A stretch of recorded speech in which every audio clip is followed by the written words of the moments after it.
Alright, something of an experiment here. Let's begin. Alright, let's talk about Immortals. Well, sort of. Let me back up a bit and explain the context of Immortals in D&D. So, we go back to the beginning of D&D. Kind of. In 1974, the first box set, the white box, came out. Actually, it was more wood grain, but it's often thought of as the white box. It was pretty awesome. Not much for presentation, but the first real exposure for a number of people to the basic idea of D&D. There was a few pamphlet-sized rule books inside. It was pretty neat. Then in 1977, they decided to change things up a bit. This is when they published the first D&D set called Basic D&D. This was a larger box, more artwork. They could more easily sell it on toy store shelves. Things like that. It came with just enough rules to get the PCs through the first 3 levels. Although the rules in the box were actually different, you were expected to move from the box to Advanced D&D, the hardback books. It included dice, at least. Sort of. There was a time period where they didn't, because dice apparently were harder to come by. Yeah, I'm not all that clear on why that was either. Anyways, then we move up to 1981. And that's where I get into the picture. My mom, hi Mom, got into D&D with her old hippie college buddies. We got the brand new version of D&D by the editor Tom Mulvey, the Red Box. It's a whole new set with killer art from Errol Otis. This is that iconic red box cover that a lot of people have seen. See, my mom got tired of me and my 8-year-old self constantly getting in her box of D&D stuff. So on my 9th birthday, she bought me my own version. That was pretty cool. I loved it. Now, this set was to serve a whole new D&D line. The rules were separate from the AD&D line altogether. Some similar elements, sure, but the notions of races were still rolled into classes. The rules were simpler, at least at first. The basic set was designed to be a one-stop entry into the game. It had a rule book, pre-filled with holes for a binder. It also had an adventure with some dice with a crayon. Why a crayon? Well, they got dice for this set, yay, but the dice were super cheap and did not have color in the grooves of the numbers on the dice. So you would take the crayon and color in the grooves.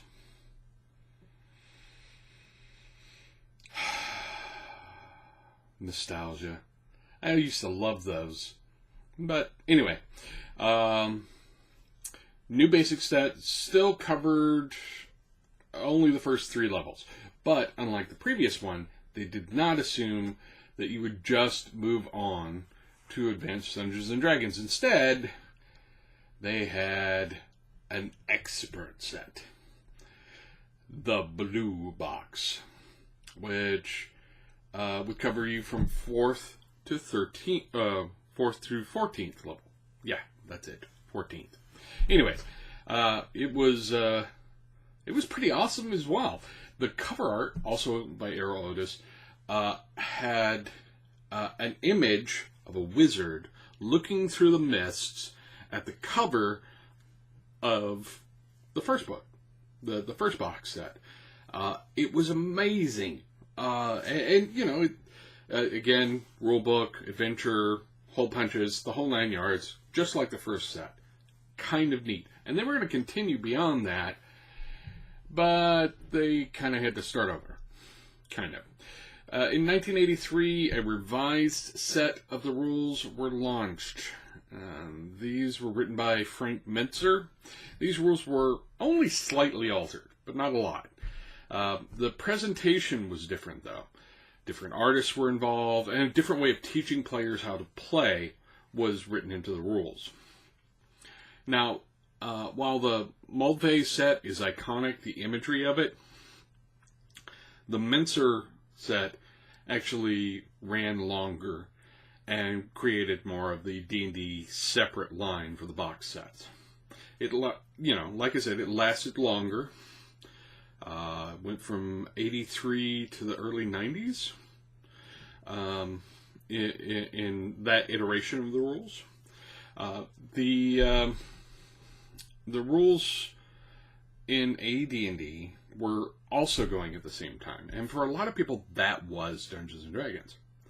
So let me put that in context for you.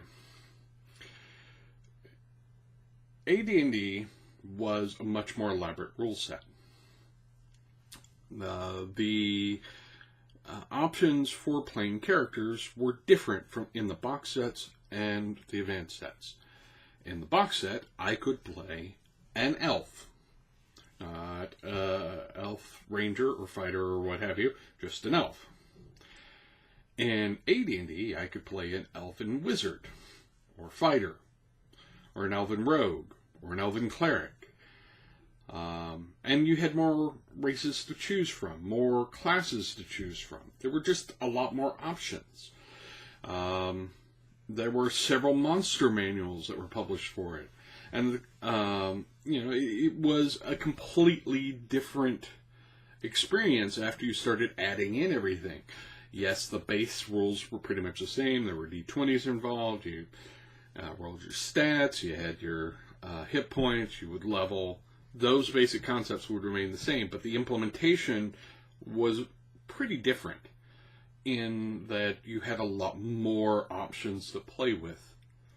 So when they continued beyond the expert set, they were iterating a whole different game that was sort of related to D&D. Sort of like Pathfinder is an iteration of D&D. So, with that in mind, we move on to the companion box set. The teal box. Teal? Actually, teal? Really? Okay. This picked up at 15th level for D&D and carried it over to 25th level. It had a player book and a GM book. And outside the 10-year anniversary edition did not include an adventure. It included some mass combat rules, had rules for leveling your non-humans, but they were different because the non-humans had level caps and the humans didn't, because that seemed to be a good idea at the time, I guess. Anyways, then we get the Metzer version of the Master Rules, which were black. I'm sure there's some racist gamer out there somewhere that really would hate that if they were to realize the irony of it. So, the black box. It was pretty much like the companion box, just for levels 26 through 36, new items, new attack ranks, and levels for human characters, some advice for running the super gonzo, super powerful adventures that you're going to be going on at that point. Cool. And rationally, it probably should have stopped here. And let me explain that. They still had lots of setting material going out. Mystara was the setting, the assumed setting of the boxes, and they published gazetteers for that, which I've reviewed several of. They had, and when I say it's the assumed setting, it's like Forgotten Realms is for 5th edition, Mystara was for the box sets D&D. It was just assumed that that's the setting you're using. They also released a long line of adventures just for the box set D&D. So, I mean, there was a lot of material there, and they could have kept going like that. Or they could have maybe done a box set version of Unearthed Arcana and giving you some alternate options for, here are a few more races you could play, or here are a few more, classes, or something. But they didn't. So they decided that the next logical step were gods, or, well, immortals. Which is why there exists an Immortals set. And I'm going to stop there, and we'll go back the next time and talk about the actual Immortals set. It's kind of a mess, and it gets all over the place. And I kind of want to just sort of stop here, set the context, and in the next episode I'll actually talk about the Immortals set itself. I hope this helps with understanding the history of this particular line of D&D. A lot of people sort of came into things later. They came in during 2nd edition or 3rd edition and don't really understand what the deal was with the box sets versus AD&D. So hopefully this will help in that regard. If you liked it, subscribe, share with all the people, like it. Maybe go check out the Patreon. That's definitely going to be appreciated, but not required. And, have some fun. The box set rules are actually all on the PDF stores at this point. So you can actually go and look these up. You can go buy them. They're not much. It's like $5 a set.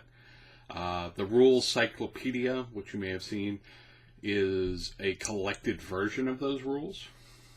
But, go look them up. You might be surprised.